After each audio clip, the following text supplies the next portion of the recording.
On the early morning of the 3rd of August 1944, a German scouting team moving near a place the British recorded as Villa Brage sent an urgent message to their headquarters stating that they had exchanged fire with what they believed were light armoured cars.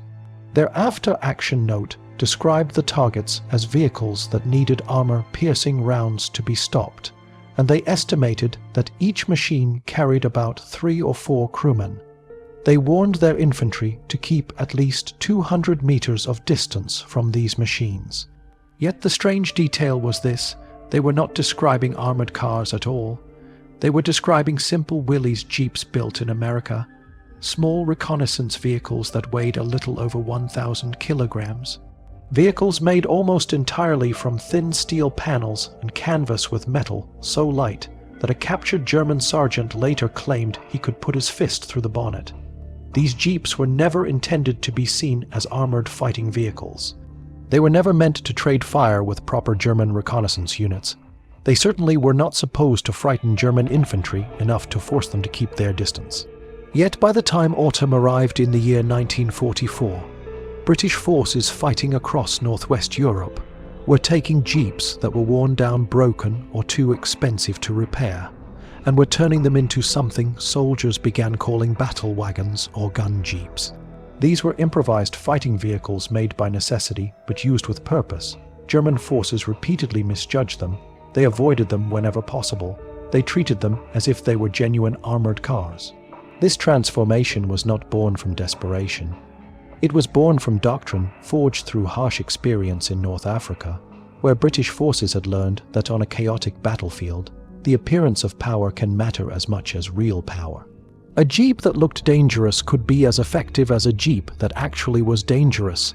Standard logistics thinking in 1944 insisted that damaged vehicles should be sent back to major workshops for correct reconstruction or for use as spare parts if they were judged too far gone. The Willys Jeep, known in British service as the 1/4 ton 4x4 truck, had a simple mechanical design with a small 4-cylinder engine producing 60 horsepower, a 3-speed gearbox, and an uncomplicated suspension made from leaf springs. In theory, keeping such a vehicle running should have been straightforward. With proper care, a Jeep was expected to last an entire campaign. Combat proved otherwise. Jeeps arrived in the war zone already carrying 3,000 to 5,000 miles from factory to port to unit. Once they reached actual combat, they were pushed far beyond intended limits. A reconnaissance Jeep serving with the 11th Armored Division might cover 80 to 120 miles each day over roads and terrain that punished every bolt and every joint. Some stretches were paved French roads, others were muddy farm tracks, many were streets full of rubble, and the hardest miles of all were spent chasing retreating German units across fields that had never been shaped for vehicles. By the month of October 1944, the average Jeep in a British reconnaissance regiment had traveled over 15,000 miles. The War Office believed a vehicle needed major work after 20,000 miles. But that overhaul required sending the vehicle to base workshops. That meant long delays. That meant shortages in the field. A Jeep with a cracked engine block was not worth sending back. A Jeep with a bent chassis from a mine or a shell burst was not considered repairable. A Jeep with bullet damage through the engine compartment might have an engine that still ran, but its radiator fuel pump carburetor and wiring would need full replacement, which meant more work than the effort was worth. These crippled Jeeps piled up in workshops behind the lines. By September 1944, a standard armored division often had 20 to 30 Jeeps awaiting either scrapping or return to depot. But British workshop crews noticed something that the manuals did not mention. Even when the Jeep looked destroyed, the main chassis rails were usually intact. Even when the engine was finished, the gearbox and axles still worked. Even when the bodywork was full of holes, the frame and suspension could carry weight. They were no longer proper Jeeps, but they were still proper platforms. The difference lay in the gap between what bureaucracy called beyond economical repair and what soldiers jokingly called still has 4 wheels and an engine. A Jeep officially written off because it required 45 pounds of specialized maintenance could instead be turned into a gun Jeep with only a few pounds of work done in the field. The result was something the enemy consistently treated with the caution reserved for armored cars that cost many times more. The conversion process was straightforward. Crews stripped away everything damaged or unnecessary. They removed seats, they removed the windscreen frame, they removed the canvas, they removed the bonnet and the front wings. Soon all that remained was a bare frame with an engine, steering wheel and pedals. This reduced weight to about 680 kilograms. The suspension was officially rated for about 360 kilograms of payload, but in practice it could take up to 500 kilograms, though the ride became very rough. Then the crews mounted weapons and created the foundation of the battle wagon. This idea took hold because it did not rely on perfect engineering. It relied on using what survived. It relied on the simple truth that the battlefield rewards anything that works well enough under fire. And by the time these improvised gun Jeeps first rolled out, German forces had already begun to mistake them for something far more dangerous than they really were. By the time September of 1944 arrived, British armoured divisions across northwest Europe had gathered rows of crippled Jeeps behind their workshops, each one a machine judged too damaged to return to frontline reconnaissance duties, but not yet reduced to piles of stripped components. A typical division held 20 to 30 such Jeeps, waiting for a decision from higher authority that usually meant either shipment to a distant depot or immediate scrapping. Yet the workshop crews saw something that the official papers did not acknowledge. Beneath the shattered bonnets and frames twisted by blasts, the long parallel chassis rails remained straight more often than not. Even when an engine had seized or cracked from overwork, the gearboxes and axles usually still turned freely. Even when the body panels hung loose, riddled with holes and tears, the suspension continued to carry load without failure. These machines were no longer fit for standard reconnaissance, but they still possessed the bones of sturdy platforms. The key difference lay in how soldiers and the administrative system defined the idea of beyond economical repair. A vehicle might be declared written off because it needed 45 pounds worth of parts and hours of specialized labor at a depot. Yet a workshop crew could invest 5 pounds of materials and turn it into a firing platform that German forces treated with the same level of caution they applied to expensive armored cars. The formal conversion process, recorded in a workshop note from the Guards Armored Division in November 1944, was simple, direct, and utterly effective. The first step was to clear the Jeep of everything that was compromised, useless, or unnecessary. Seats were tossed aside. The windscreen frame was removed in almost every case. The canvas top, if it had survived, was stripped away. In many Jeeps, the bonnet and even the front wings were cut off entirely. The goal was not to save the original shape, but to expose the raw structure. Once the excess had been removed, what remained was little more than a running chassis with controls. In this stripped form, the frame weighed about 680 kilograms. Official manuals claimed the suspension could accept about 360 kilograms of payload. Soldiers discovered that the real figure was closer to 500 kilograms before the springs bottomed out, if one was willing to live with a brutal ride. Then came the fitting of weapons, the heart of the battle wagon transformation. The most common pairing became a .303 Vickers K gun placed on a pedestal mount directly forward of the driver, and a Browning .50 caliber heavy machine gun placed on another pedestal in the rear cargo area. The front gunner would stand where the passenger seat once had been, gripping the handles of the Vickers K, which weighed around 10 kilograms and spat rounds at a rate of 950 per minute. The rear gunner operated the Browning from a wooden platform, raised slightly off the bed of the chassis, so that he could swing the heavy weapon freely. The Browning weighed about 38 kilograms with another 20 kilograms added for the mount, and could fire between 450 and 550 rounds per minute. Then came ammunition. The front mount usually carried around 1,000 rounds of .303 ammunition packed in belts. These belts added significant weight, nearly 8 kilograms for every 100 rounds. The rear mount carried roughly 500 rounds of .50 caliber ammunition, with each 100 rounds adding around 17 kilograms.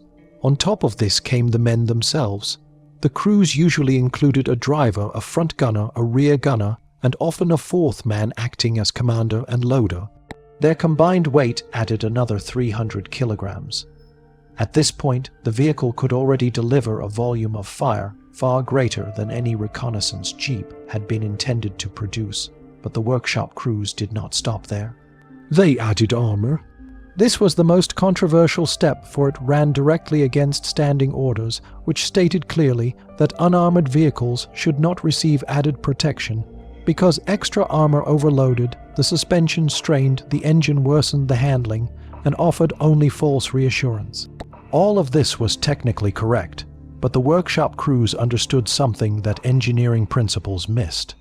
On the battlefield, the illusion of protection and the appearance of strength could shape enemy behavior as much as the real thing. They did not add full driver shields, which would have weighed up to 100 kilograms.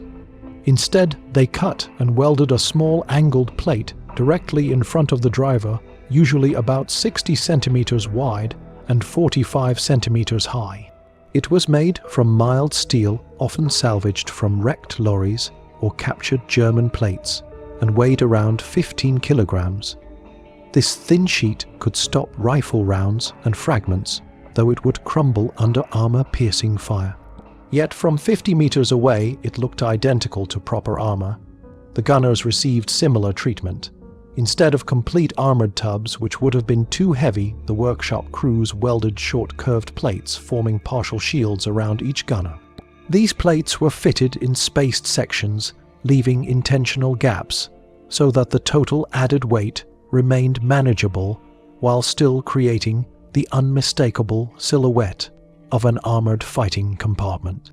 The total armor weight typically measured between 40 and 60 kilograms.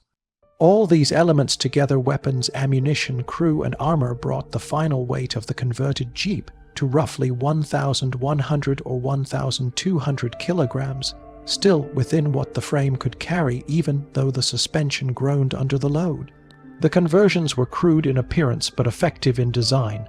Mountings for the Vickers K were simple pedestal tubes welded to the chassis. The Browning mount required a heavier base plate welded across reinforced sections of the frame because the recoil of the .50 caliber was immense. Even so, each shot made the chassis flex slightly under the force, yet the structure held together again and again. The true strength of this system did not rest on any single ingenious feature, but on how completely it leveraged what the original Jeep already offered. The Willys MB had been created as a nimble reconnaissance tool with strong power-to-weight balance, high ground clearance, and mechanical simplicity. When stripped of comfort, weather protection, and expectations of long life, it became a perfect skeleton for improvisation. Every shortcoming became an advantage. The frame flexing helped absorb recoil. The high clearance gave wide arcs of fire. The simple mechanics allowed crews to keep the Jeep operational with a handful of tools. Critics argued that such conversions were dangerous and unreliable. They were not wrong about the makeshift nature, yet they missed the larger truth. These battle wagons were not meant to be ideal. They were meant to survive a short, brutal burst of action and deliver force exactly when and where needed. And as British troops soon demonstrated, they fulfilled that role with shocking effectiveness. The armor plates welded onto the battle wagons did not form smooth, continuous walls, but instead were arranged in broken segments with deliberate gaps left between each sheet. This design was not clumsy accident. It was a calculated choice meant to keep weight within limits while still shaping the outline of a fighting vehicle. Even scattered plating could cast sharp shadows and angular silhouettes that from a few hundred meters looked identical to the armor skirts found on proper scout cars. The total armor mass rarely exceeded 60 kilograms, yet the result completely transformed how these machines appeared under battlefield conditions. Fully loaded with crew weapons, ammunition, and shielding, a converted Jeep weighed between 1,100 and 1,200 kilograms. This kept the vehicle just inside the limits of what the suspension could bear, though the ride quality became harsh enough to rattle teeth. The weapon mounts were basic, but they worked. The Vickers K on its forward pedestal could traverse widely, allowing the front gunner to spray bursts wherever needed. The .50 caliber in the rear, however, demanded far more reinforcement because its recoil could bend a weak frame. Workshop crews crafted a solid base plate welded onto strengthened portions of the chassis. A heavy pintle post rose from this plate, holding the weapon in place and giving the rear gunner about 60 degrees of movement to each side and roughly 45 degrees of elevation. With each shot, the chassis shook, visibly absorbing recoil that a proper armored car would have managed through far more rigid engineering. But the Jeep held. What made these improvised vehicles so effective was not any single innovation, but rather the way they amplified the natural advantages of the original Willys design. The Jeep had always been built for rapid movement, cross-country agility, and mechanical simplicity. Freed from the burden of carrying passengers, and freed from the need to remain comfortable or intact after months of service, it became an adaptable skeleton ready to bear weapons far heavier than intended. The chassis flex that would have been a flaw in an armored car became a feature that soaked up shock.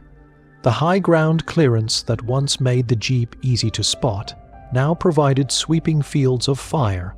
The simple transmission allowed crews to keep it running even after sustaining damage that would cripple other vehicles. Critics claimed the battle wagons would fail the moment real calm. Bats struck them, yet these doubts faded quickly as frontline units began using them against German positions. A striking example occurred on the 14th of October 1944, near the Dutch town of Venlo, where a reconnaissance troop from the 2nd Battalion Welsh Guards was supporting 8th Corps. The troop included 2 Humber scout cars, 1 Daimler armored car, and 1 newly converted battle wagon crewed by Guardsman Davies as driver guardsman, Thomas as front gunner, Guardsman Williams as rear gunner, and Lance Corporal Jenkins as commander. The Humbers were legitimate armored scout cars weighing around 3 tons with thin armor and a single 303 Bren gun. The Daimler was a fully fledged armored car weighing 7.5 tons, carrying 16 millimeters of armor and a 2-pounder cannon. The Jeep sat next to these machines, looking absurdly fragile, weighing barely over a ton, and covered only by thin welded plates that Jenkins later described as bits we stuck on hoping they would stop at least a harsh glare. The German force blocking the route consisted of a SDKFC 222 armored car weighing around 4 3/4 tons with 8 millimeters of armor and a 20mm cannon, supported by roughly 30 infantrymen from a Volksgrenadier regiment backed by 2 MG-42 positioned and a 37mm anti-tank gun. Doctrine suggested the Daimler should take the lead with the Humbers moving on the flanks while the Jeep remained well behind. A Jeep had no reason to challenge such fortified firepower. But the battle wagons were not used according to doctrine. When the German armored car opened fire on the Daimler at a range of about 400 meters, 2 rounds struck harmlessly against the British armor, but still caused the Daimler to pull back, seeking a hold-down position rather than risk further hits. The Humbers attempted to swing around for a flank approach, but were met by precise rifle and machine gun fire. Amid this clash, the Jeep moved.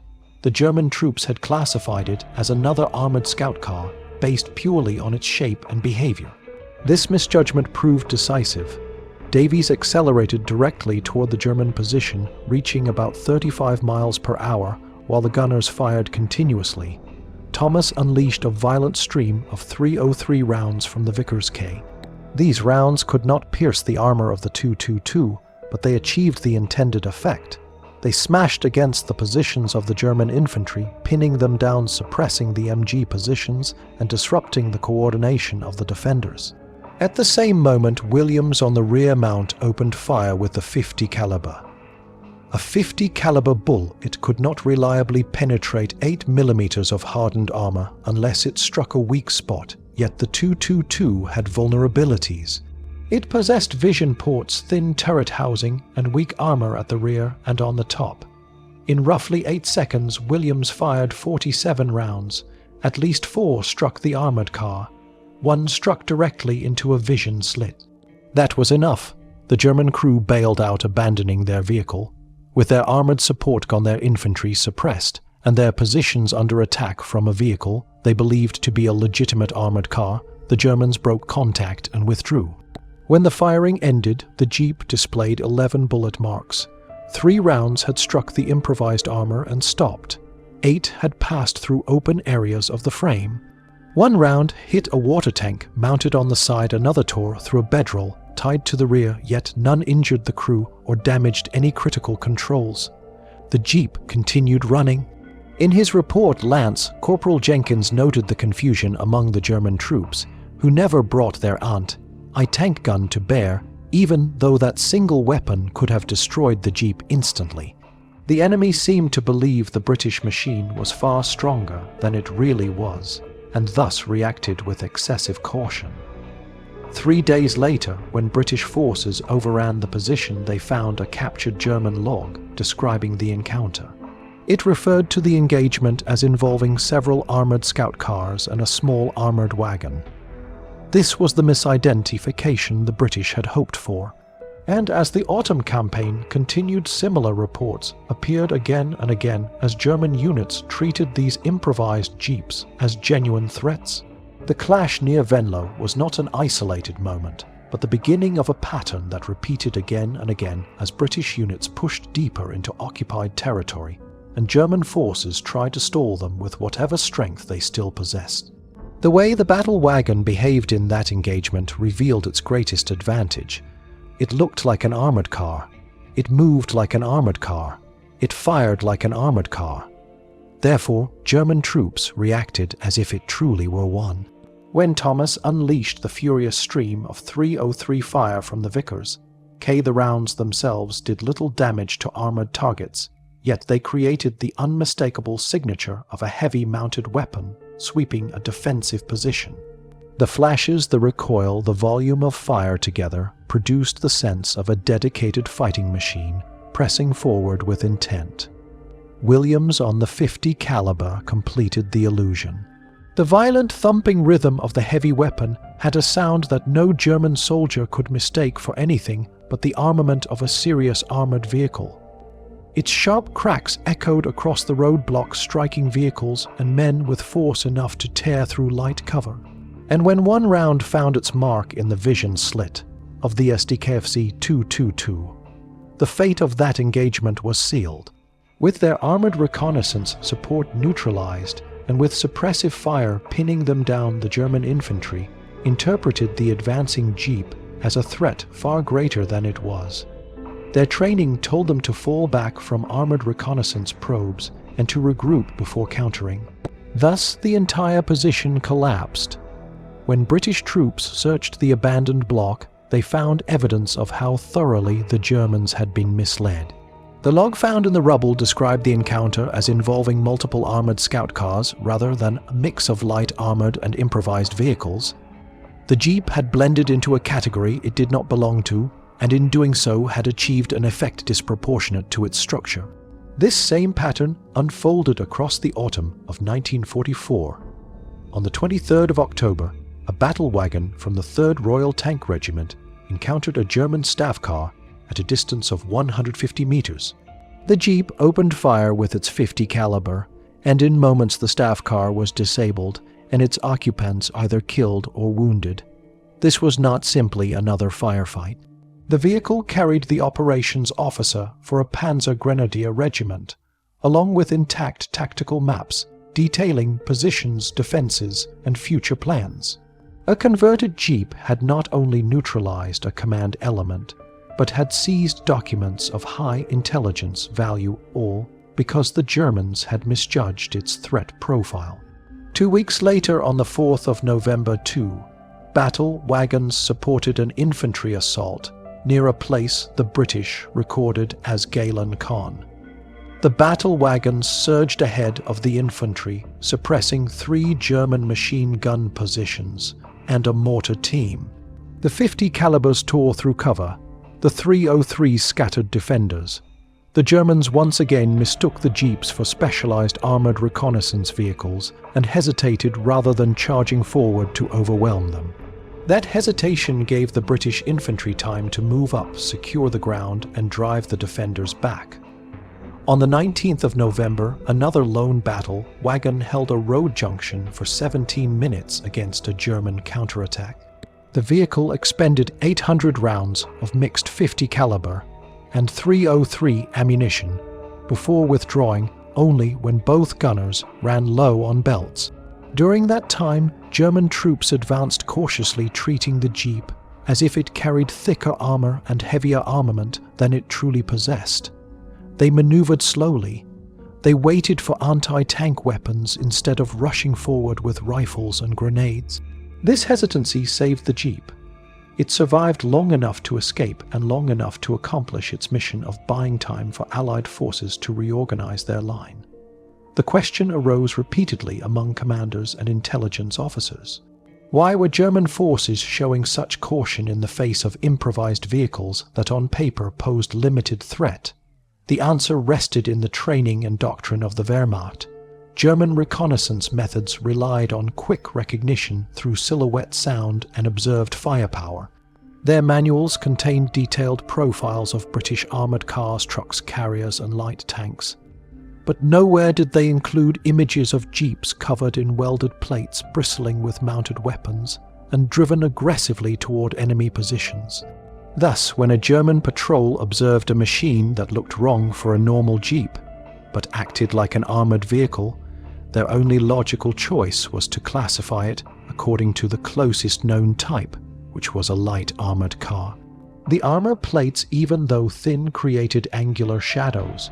The raised weapon mounts made the silhouette appear higher and more solid. The men standing upright behind the plates created the impression of crew compartments. The 50 caliber firing from a tall rear pedestal produced a visual and auditory signature that matched the sound of mounted heavy weapons on recognized armored vehicles. And once misclassified, the vehicle had to be treated as a serious threat. German soldiers had been taught that engaging armored reconnaissance recklessly could draw them into ambushes or expose them to heavier follow-up forces. Thus, the safest action was caution and delay. The Germans had learned the hard way that British armoured reconnaissance often preceded larger action. Encountering what they assumed were armoured scout cars meant they had to respond as their manuals dictated. This meant calling for anti-tank support. This meant shifting troops. This meant investing resources to counter an illusion. Captured German soldiers later described the jeeps as small English tanks with open tops, or as lightly armoured fast wagons that appeared suddenly and carried heavy weapons. None of these descriptions fit the technical reality of a battle wagon, yet each matched the perception that the British intended to create. Even more telling was the way German units wasted valuable anti-tank ammunition firing at these jeeps. A single well-placed rifle shot could cripple an exposed crewman. A burst of machine gun fire could shred canvas seats. A single hit from a mortar fragment could break a mount. Yet German soldiers repeatedly used heavy weapons instead, believing they faced threats requiring serious response. This was exactly what British commanders wanted. They had built no deception units. They had not disguised the jeeps to resemble anything specific. They simply built machines that behaved in ways the German doctrine recognized as belonging to armored reconnaissance.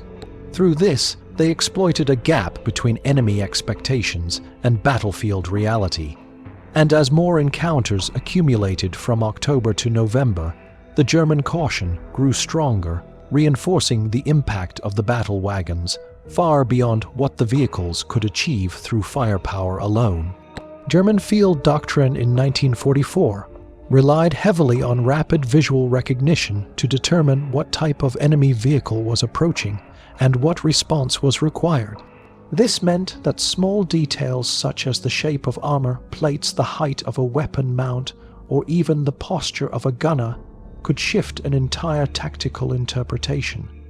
A normal jeep was expected to flee or maneuver defensively when fired upon. It was expected to avoid direct confrontation. It certainly was not expected to accelerate toward enemy fire.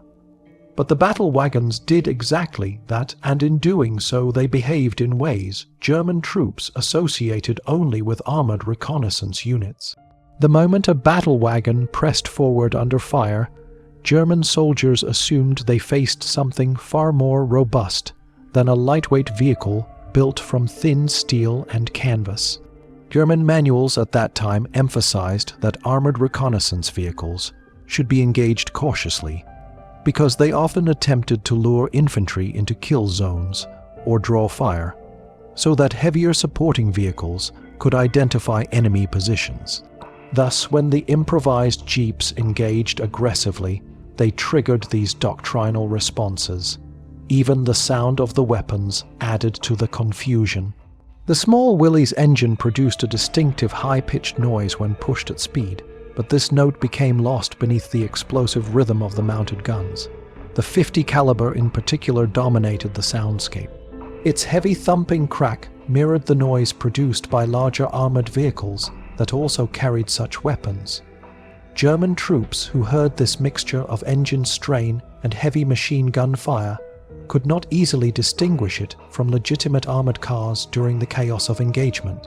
The confusion grew stronger because the battle wagons were not in any recognition manuals. The German Handbook of British Equipment, the Taschen, Butchführer den Truppenführer, her 1944 provided silhouettes and profiles for Humber Scout cars, Daimler armored cars, and other standardized British vehicles, but it had no illustrations of converted jeeps with welded plates and oversized weapons. Thus, when German soldiers encountered something unfamiliar, they still classified it using the closest category they understood, which was light armored car. From distances of 200 to 300 meters, the battle wagon silhouette no longer resembled an ordinary jeep. The partial armor plates created straight, angled edges that distorted the recognizable shape. The elevated Browning mount suggested a turret, or at least a reinforced weapons station. And the fact that the jeep was usually driven by crews standing up behind their shields made it look like a vehicle with a fighting compartment instead of a simple open truck. The behavior cemented the illusion. When under fire, the battle wagons advanced instead of retreating. When shot at, they responded with continuous bursts from weapons normally associated with armored formations. When facing infantry, they suppressed and maneuvered instead of fleeing. German soldiers responded in the way their doctrine instructed them to respond to armored reconnaissance. They took cover, they called for anti-tank weapons, they avoided exposing themselves, and they prepared for heavier units to follow, which often meant they misallocated resources, wasting time and supplies. Captured German soldiers repeatedly described the vehicles using terms that said more about their perception than about the actual structure of the jeeps. A soldier from the 176th Infantry Division, captured near Olun in October 1944, spoke of small English tanks with open tops that appeared suddenly. He noted their thin armor, yet insisted their guns were heavy and dangerous. Another prisoner, a Feldwebel from the 15th Panzer Grenadier Division, described them as light reconnaissance wagons carrying heavy armament, and warned his men to maintain distance and to use anti-tank weapons rather than small arms. This reaction was exactly what British forces hoped to provoke. When German infantry wasted their precious anti-tank rounds on unarmored jeeps, they were abandoning those rounds that could have stopped real threats. When German machine gun teams stayed pinned, believing they faced armored vehicles, they surrendered opportunities to strike British infantry. The British had learned the value of this psychological effect long before the battle wagons appeared. In North Africa, improvised gun trucks and deceptive signals had created confusion for German and Italian troops, causing them to believe they faced greater forces than were actually present. The principle was always the same. On a chaotic battlefield, perception could act as a weapon just as surely as firepower. The battle wagons embodied this principle. They were crude by every technical measure. They had no genuine armor. They were overloaded with weapons and ammunition. Their mounts were improvised, their engines strained under the extra weight. Yet they produced a battlefield effect entirely out of proportion to their physical capability. They forced German troops to treat them as if they were serious armored vehicles, and in doing so they altered German behavior. British workshop crews built these vehicles not to match engineering standards, but to match battlefield needs. A standard armored car required extensive parts, specialized crews, and long repair cycles. A battle wagon could be created in 12 to 16 hours using only field resources and basic welding.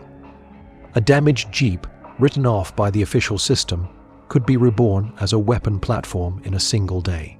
When a battle wagon was destroyed, the crew simply salvaged the armor plates and weapons and fitted them to another damaged chassis waiting in the workshop yard.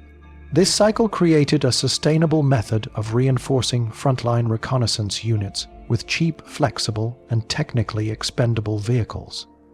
Meanwhile, the crews who operated them developed unique sets of skills neither taught in manuals nor practiced in training courses. Drivers learned how to manage the unstable weight distribution and how to take corners wide to prevent tipping. They adjusted braking techniques and accepted that the vehicle would sway violently over uneven ground, yet likely remain upright. Gunners learned to fire in controlled bursts to prevent their mounts from tearing loose or their weapons overheating.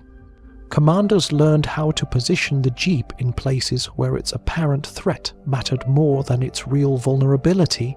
They placed them on flanks to create uncertainty. They positioned them at road junctions to project strength. They used them to support infantry where their heavy weapons could suppress defenders long enough for foot soldiers to move forward. By December 1944, these vehicles had become so common that British Second Army counted roughly 280 battle wagons in active service across various formations. They did not appear on official strength tables, yet they were present in unit diaries and workshop logs. The Guards Armored Division operated 31. The 11th Armored Division used about 24. Independent reconnaissance regiments and infantry brigades accounted for the rest. And despite their crude construction, their effect on German planning was clear. Whenever German reconnaissance units reported contact with armored scout cars, their commanders deployed heavier weapons and reacted with caution. In many cases, those armored scout cars were nothing more than battle wagons built from the hulks of once broken jeeps. The effect of the battle wagons on German reactions was measurable not only in scattered reports, but across the broader operational picture as British and Allied forces advanced toward the German frontier. These improvised vehicles tied up enemy attention and resources far beyond what their true capability justified. Each time German reconnaissance or infantry units encountered what they believed to be armored scout cars, they adjusted their tactics accordingly. They deployed heavier weapons, they shifted defensive positions, they waited for armor support. All of this consumed time and slowed their ability to maneuver. What made the situation even more striking was that the battle wagons existed entirely outside the formal British establishment system. They were never listed as official equipment. They appeared in no procurement ledgers. They were created in workshops that were only supposed to fix vehicles, not invent new ones. Their mere presence reflected a flexible understanding of warfare that the British had gained through earlier campaigns. In North Africa, German forces had used similar improvisations, including mounting captured guns on civilian trucks, or creating false radio chatter to imply the existence of larger formations. These tactics forced the British to remain cautious and diverted their strength as they attempted to distinguish between real threats and illusions. The battle wagons now turned that same principle against the Germans. The jeeps were real, their weapons were real, their ability to inflict casualties was real, but their appearance created the illusion of greater strength. The Germans responded to that illusion. They underestimated the vulnerability of the battle wagons and overestimated their armor. This imbalance lay at the heart of their success. The technical simplicity of the conversion process became one of its greatest strengths. A battle wagon could be built in roughly 12 to 16 hours by a team of mechanics armed with a welder, a few tools, and a stockpile of salvaged steel. The materials were inexpensive, the labor was easily replaced, and because the jeeps used for conversion were already declared beyond economical repair, their loss on the battlefield carried no administrative weight. If a battle wagon was destroyed, another could be built. If a weapon mount was damaged, it could be stripped from the wreck and welded onto a new chassis. In an environment where armored cars required depot parts requests and extensive repair cycles, the battle wagon offered a solution that fit the chaotic pace of frontline fighting. The crews who operated these machines understood this practicality at a level few outsiders could appreciate. They knew their vehicle might not survive a second direct engagement. They knew one well-aimed anti-tank shell would tear through the jeep as if it were paper. Yet they also knew that speed, aggression, and psychological pressure could keep them alive. Drivers learned to handle the overburdened frame with a mixture of instinct and practice. They braked earlier than usual, they took turns wider, they avoided sudden swerves, they remained aware that the weight of the weapons and armor shifted the balance of the jeep unpredictably. Despite this instability, many drivers swore that the battle wagon handled better than it had any right to. Gunners adapted as well. They realized that long continuous bursts strained their mounts and risked overheating. Instead, they fired in sharp, controlled volleys that maintained pressure on the enemy while preventing mechanical failure. They also learned to time their fire with vehicle movement using the bounce of the frame to help control the recoil. Commanders found that positioning was everything. A battle wagon placed on a flank forced enemy troops to consider whether a larger armored force was preparing to move. A battle wagon placed at a crossroads suggested to German observers that the British intended to hold a particular route. A battle wagon, advancing rapidly toward a defensive position, created the impression of an armored probe. Each of these uses magnified the tactical value of a machine that technically lacked armor or protection. By December 1944, British Second Army had around 280 battle wagons distributed among reconnaissance units, its armored brigades and infantry support formations. Officially, these vehicles did not exist, but they showed up repeatedly in workshop logs, war diaries, and field notes. The Guards Armored Division fielded 31 of them. The 11th Armored Division had 24. Independent units across the line operated dozens more. During this period, British forces had written off approximately 840 jeeps due to mechanical failure mines or combat damage. Roughly one-third of these broken machines were turned into battle wagons rather than scrapped. The main criterion for conversion was simple. If the chassis rails and suspension were intact, the jeep could be rebuilt. If the axles were destroyed or the frame twisted beyond alignment, it was scrapped for parts. The tactical influence of these vehicles was measured less in destroyed or captured enemy machines, and more in how German units allocated their strength. Battle wagons were credited with destroying or causing the abandonment of at least 12 German armored vehicles along with numerous soft-skinned transports. They suppressed machine gun nests, mortar teams, and infantry positions. But their most important impact was the way they distorted German expectations. When a German patrol reported contact with armored scout cars, their commanders responded with the assumption that substantial British forces were nearby. This meant heavier guns deployed earlier than intended. This meant reinforcements shifted away from other fronts. This meant delays in counterattacks. All of these outcomes served the British operational plan by slowing and confusing the enemy. The loss rate of battle wagons reflected their vulnerability and their expendable role. By the end of the war, 73 had been destroyed or damaged beyond repair out of roughly 280 in service, a loss rate of about 26%. This was higher than the 18% loss rate of proper armored cars.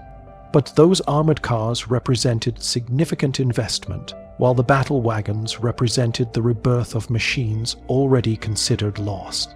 In official terms, the destruction of a battle wagon was not a true loss at all. because the Jeep had already been categorized as beyond economical repair before conversion.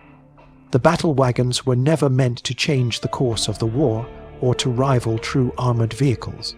They existed to exploit the space between doctrine and reality. They showed that while well-designed equipment usually beats improvised equipment, poorly clever improvisation can be remarkably effective when aimed precisely at an opponent who relies on predictable procedures. German tactical doctrine depended on clear recognition categories and standard responses. The battle wagons were built without regard for those categories. They existed outside the expectations of enemy planners. They looked threatening enough to provoke caution. They fought aggressively enough to strengthen that impression. And they cost so little that the British built them freely. Through this mix of deception, psychology and practicality, the battle wagons left an imprint far greater than anyone expected when the first damaged Jeep rolled into a workshop to be stripped welded armed and sent back into the fire. As winter approached and German forces prepared desperate countermeasures, the influence of the battle wagons had grown into a subtle but persistent weight upon their planning. German commanders no longer felt confident distinguishing between real armored reconnaissance and these improvised British creations. Evidence of this uncertainty surfaced in a captured operations order from December 1944 belonging to the 89th Infantry Division. The instruction warned that British reconnaissance elements included both genuine armored vehicles and armed jeeps modified to appear as armored vehicles. It further stated that distinguishing between the two classes was difficult at combat ranges. The guidance concluded with a simple directive: engage all British reconnaissance vehicles with anti-tank weapons where available. This sentence revealed a shift in German thinking. Instead of attempting careful identification and measured response, they were now prepared to commit high-value anti-tank resources toward targets that might be nothing more than lightly protected jeeps. This shift played directly into British hands. A single anti-tank round fired at a battle wagon was a round not fired at a Sherman tank, a Cromwell cruiser, or a Churchill heavy. A single German squad held back in caution because they suspected armored reconnaissance presence was a squad not counterattacking British infantry or reinforcing a weak flank. Thus, the battle wagons multiplied their value not through mechanical strength, but through the way they manipulated the enemy. Yet these vehicles were far from invincible. Their loss rate revealed both their fragility and their expendability. Of the roughly 280 battle wagons operating by the end of 1944-73 were destroyed or damaged beyond repair before May 1945. This represented a loss rate of about 26%. In contrast, proper armored cars lost around 18% during the same period. Yet the meaning of these losses was entirely different. When a Humber or Daimler armored car fell out of action, it represented a significant reduction in unit strength and required depot-level repair or complete replacement. When a battle wagon was destroyed, the British simply removed the weapon's armor plates and whatever mechanical parts had survived and fitted them onto another damaged jeep awaiting conversion. Administratively, the destroyed battle wagon had already been listed as beyond economical repair. Its destruction cost nothing. The strategy behind these vehicles had never been to create a new weapon system. It had never been to build machines capable of absorbing heavy fire or performing deep reconnaissance alone. Instead, the British aimed to exploit the gap between enemy doctrine and battlefield chaos. The lesson they had learned was simple. Standard equipment used efficiently was powerful, but improvised equipment used with insight could produce effects that standard logic failed to predict. German doctrine stressed categorization and response. It relied on the idea that enemy vehicles would fall neatly into recognizable classes, each with known vulnerabilities and expected behaviors. The battle wagons violated these assumptions. They belonged to no classification. They looked like a small armored car, but were not. They were as fragile as unarmored trucks, but behaved like assault scouts. They triggered anti-tank responses, but cost almost nothing to replace.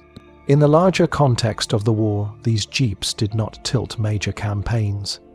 They did not break German lines or capture cities alone. What they did was contribute to a broader pattern that shaped German decision-making. A reconnaissance force that could not be immediately classified forced commanders to deploy resources inefficiently. A unit that triggered multiple reports of armored contact created a sense of pressure on enemy forces. A small vehicle that repeatedly appeared on flanks, road junctions, and advanced positions signaled a flexibility that German troops struggled to anticipate. British workshop crews understood these dynamics intuitively. They were not concerned with elegance or perfect engineering. They were concerned with what worked in practice. A proper armored car must undergo trials, testing, and acceptance. A battle wagon needed only to fire its weapons and carry its crew for a few minutes under hostile pressure. If it achieved this, it justified its construction, and if it fell in battle, it made room for another jeep awaiting conversion. By the early months of 1945, the conversion process had become routine in many British workshops. New personnel were taught not only how to repair vehicles, but how to strip them down, weld plates, mount pedestals, and create consistent firing platforms. Although never formalized into a standard blueprint, the methods were consistent enough that many units produced battle wagons of nearly identical configuration. Technical notes passed from one workshop to another. Crews shared tricks for reinforcing mounts or balancing weight distribution.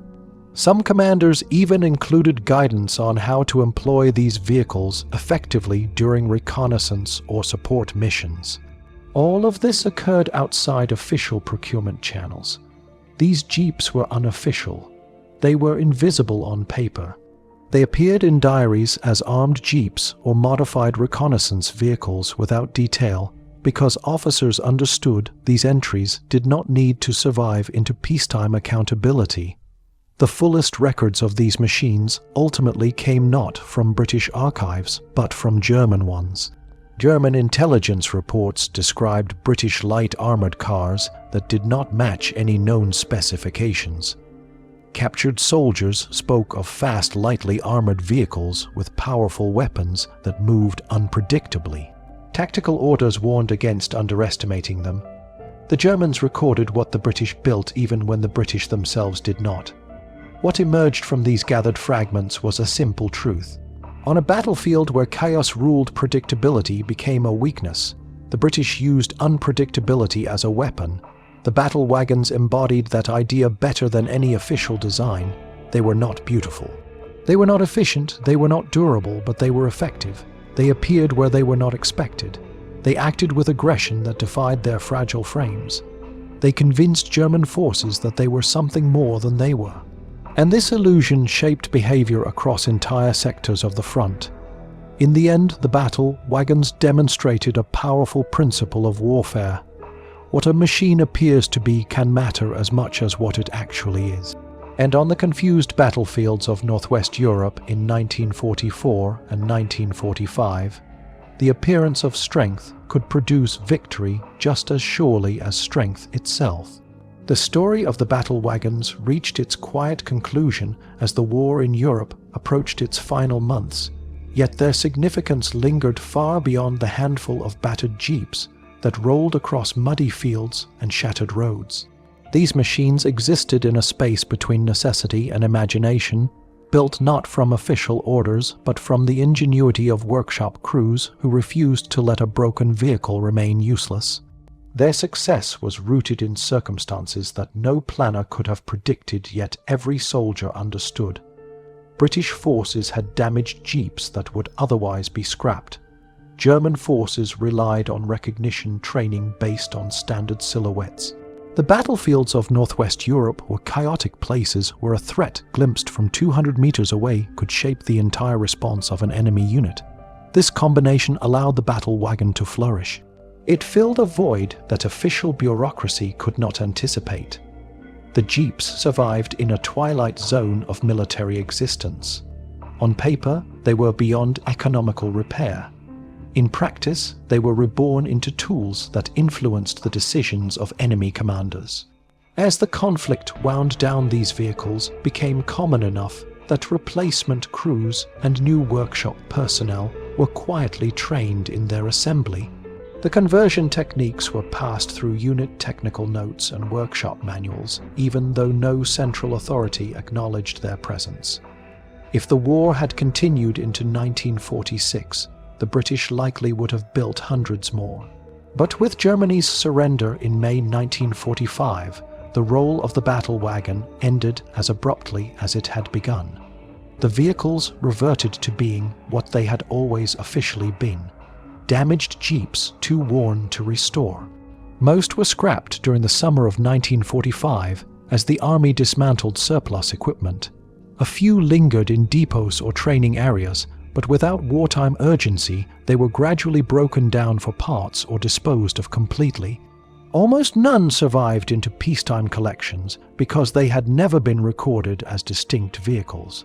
Their legacy did not rest in preserved frames or museum exhibits. It lived instead in scattered diary entries, workshop logs, and German intelligence reports that described strange British armoured cars that matched no known specifications. These documents formed the only durable trail of machines that officially never existed. German intelligence analysts attempting to classify battlefield sightings frequently noted vehicles that did not appear in any captured manuals. Field reports described light armoured cars with open tops and heavy weapons. Others mentioned fast wagons with thin armour that nonetheless required anti-tank weapons to suppress. These descriptions matched the battle wagons perfectly, even though the Germans were never able to categorize them reliably.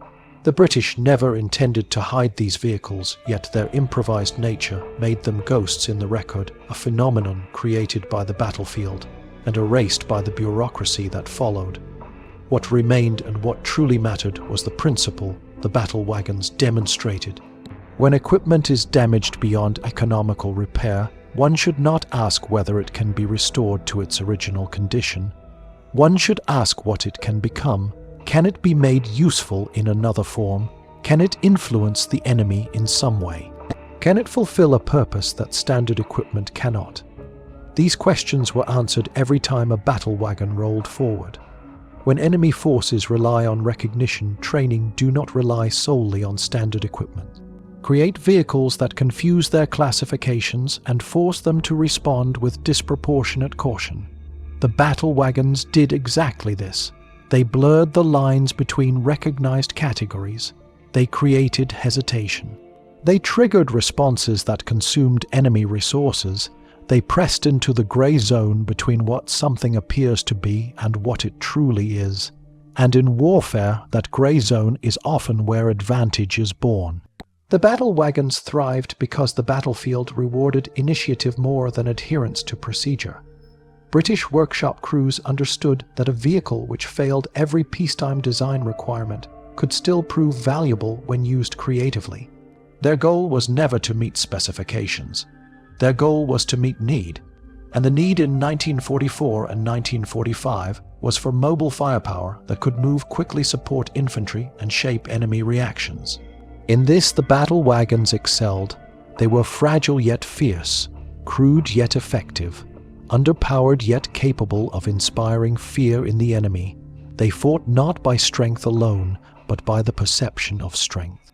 Their weapons were real, their firepower was real, but their greatest weapon was the uncertainty they created. German troops could not easily determine what the jeeps were. They could not classify them. They could not trust their manuals. They could not predict their behavior, and uncertainty is danger. The battlefield has always rewarded those who exploit what the enemy does not know. The British did so with these improvised machines, turning wreckage into weaponry and hesitation into opportunity. By the war's end, the battle wagons had proven something more enduring than their brief existence. They showed that innovation does not always emerge from design boards or high-level planning. Sometimes it comes from a sergeant with a welding torch, a pile of broken parts, and a clear understanding of what the battlefield demands. They showed that the perception of power can achieve results even when the reality of power is limited.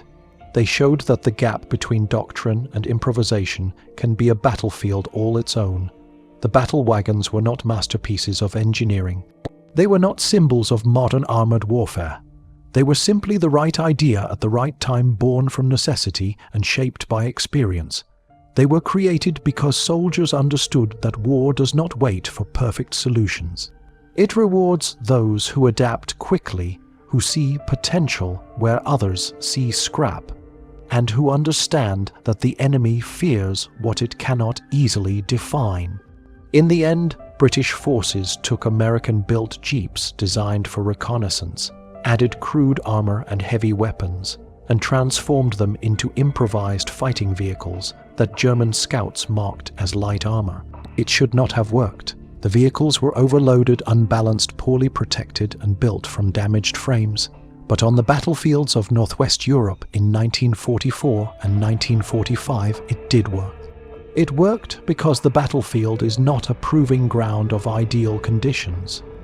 It is a place where perception shapes reality. A place where a fragile machine that looks dangerous can alter the course of a fight.